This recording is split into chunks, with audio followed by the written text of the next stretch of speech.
to First Take. The Dallas Cowboys continue to bolster their defense this offseason after they agreed to a one-year, $5.5 million deal with veteran pass rusher Von Miller over the weekend. The 37-year-old enters his 15th season with 138.5 career sacks, which is the most among active players. Miller, of course, brings the pedigree of being a Super Bowl MVP and two-time champ. So yesterday, Jerry Jones said he's willing to make a substantial move if the opportunity is there to improve the roster. He said, I think it's fair to say that if we could improve it, which is almost a cliche, we would, because again, I'm even more excited today than I was when we started camp that our team is going to be one that if we can have some things go right for us, avoid some injury, we could really be something that we all want to be. And he said, if the answer is yes, if we saw something that would help us any place, we would do it. So defense has been reworked in a big way in Dallas this offseason. New defensive coordinator. They used that first-round pick on Caleb Downs. Von Miller. Pass rush has gotten some help, too. Is there another move in mind that you think would put them in the next contention of contenders? So maybe Super Bowl contenders. Yeah, I mean, the name that I keep coming back to is Max Crosby. I think that's the obvious one, just because, you know, the Raiders tried to trade him. I think it is in the best interest of the Raiders, of Crosby, and of the incoming team for him to go somewhere else. I've thought about the Lions as a result of, or in relation to Crosby. I've also thought about potentially the Buffalo Bills. But I'm wondering if the Cowboys are starting to show signs of reminding me of a team in the mid-90s, 94, 95, the San Francisco 49ers. What was that defense built on? The two guys up front, Bryant Young and Dana Stubblefield. I'm not saying that these two are as good in terms of Quinnen Williams and Kenny Clark. But what I am saying is, did you notice what the Niners did back in the day? Ricky Jackson was on that team. Does anybody remember that? Charles Mann was on that team. Richard Dent was on that team. Tim Harris was on that team. All these really great historical, in some cases, Hall of Fame players at their end of their careers just saying, what role you need me to play? I got you. I'll follow along. Von Miller. Is Max Crosby in them? They were in the mix for Clowney, right? They had him last year. I'm wondering if the Cowboys we have what it takes. Now let's sprinkle in some of these all-time great vets to kind of put us over the top. It almost feels like that baseball team in some ways that you're like, they have a lights-out closer, but if you can add another guy, just put him in the pen and figure it out. That's the vibe that the Cowboys are giving me right now. Like, they feel like they're an inch away from really making a push here. Yeah. The Crosby of it all is intriguing to me. I think when Jerry talks about potentially making a move, unless you're swinging for the fences like that and giving up first-round draft picks, at least one of them, to get a guy like Max Crosby. As far as free agents go, like the Von Miller signing was a nice pickup. I don't really see other guys out there that you're just going to pick up off the street right now that's going to completely change the trajectory of this defense. A guy like Von Miller is a nice piece if the rest of the pieces all do what they're supposed to, because now you have a closer in the game. But you look at them, maybe you'll say, hey, they could use some depth at inside linebacker, another cornerback. Kenny Moore's a guy that's out there. Bobby Okereke. Do those guys move the needle enough for you to say, you know what, yeah, go out and sign one of those guys because they're going to come in and start over one of our other guys right away?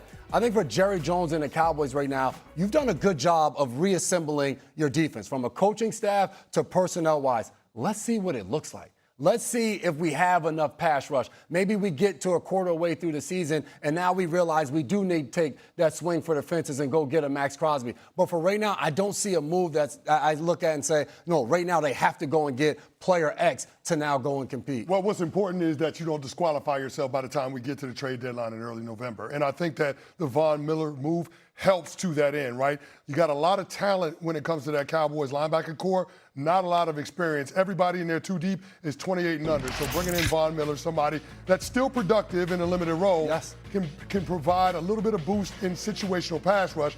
But the biggest boost that he's going to bring to the team is going to happen in the locker room. It's going to happen on the sidelines in terms of being able to coach guys up. Now, as far as Jerry making a swing, I will say this.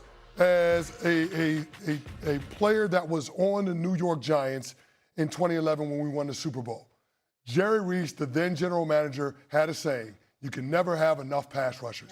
And so if you get to the trade deadline and there is a Max Crosby deal to be had, then you make that move. Maybe the Las Vegas Raiders have fell out of it. They've got eyes toward the future. They're willing to sell off Max Crosby. Hell, they were willing to do it this past offseason, but the medical didn't check out for the Ravens. So maybe there is that big fish that that emerges once we get to that point in the season. But I will say this, based on what the Dallas Cowboys have put in place from a coaching personnel standpoint, from a coaching standpoint with Christian Parker as their DC, there's a lot to like in terms of them being able to take some strides and to make sure that their defensive performance isn't what we saw last year, where they allowed the most points in the NFL and they allowed the highest opponent QBR. That won't be the case this season. Yeah, here's what I am in 100% conviction of.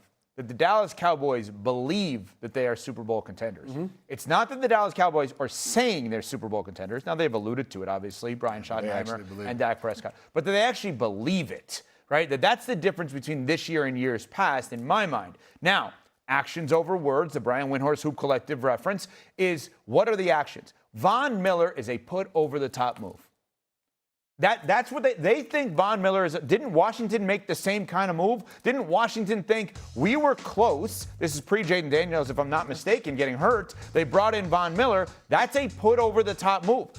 Buffalo did the same thing. Now, they weren't putting over the top. The Rams did it, and they did get to the Super Bowl and win it all. Von Miller, at this point in his career, he's going to be a Hall of Famer, is a put-over-the-top move. You don't make the put-over-the-top move unless you think you can be put over the top. So they believe it this year. What Cece, you've said about them, it's not the lack of words indicates the belief, correct? Well, the lack of words from ownership, right? Jerry Jones is doing something different this year. That's the difference. In opposed to years past, right? In years past, because the product on the field was subpar, Jerry Jones had to be the entertainment for the Dallas Cowboys. But by virtue of his silence, I believe that Jerry Jones is telling us that he believes the product on the field can stand on its own merits, right? That's when you're allowing your football people to handle football business. That's when you allow your head coach and your quarterback to set the agenda for the team and not be the one that's front and center in regards to that being the case. So I think Jerry Jones has told us that he believes in this team at a different level than years past by his willingness to step into the background and let the key actors for the football team be in the forefront. And so that's the biggest difference in my belief in the Dallas Cowboys this season as in comparison to years past. It's clear the sense of urgency is there by the moves that they've made and, frankly, how quiet he's been throughout this offseason. No big contract drama outside of franchise tagging George Pickens, but even that has seemed to work itself out. And he did drop a little hint. On July 28th, he told reporters at training camp that he had a conversation with an owner recently about a potential trade. Don't know what that was about, but we'll see. Maybe it's something that could help improve this team even more and make their way to a Super Bowl. So let's stick in the NFC. Let's head to Green Bay. Packers tight end Tucker Kraft is back. He returned to full team drills over the weekend. First time since he tore his ACL. That's a pretty encouraging step from the injury that he suffered in Week 9 last season. At the time of his injury, Kraft had 32 catches for 489 yards and 6 touchdowns. Here he is on being back on the field. They're going to take into account my rep range probably until halfway through the season. Then they're just going to pat me on the ass to send me out there and send me to the Wolves.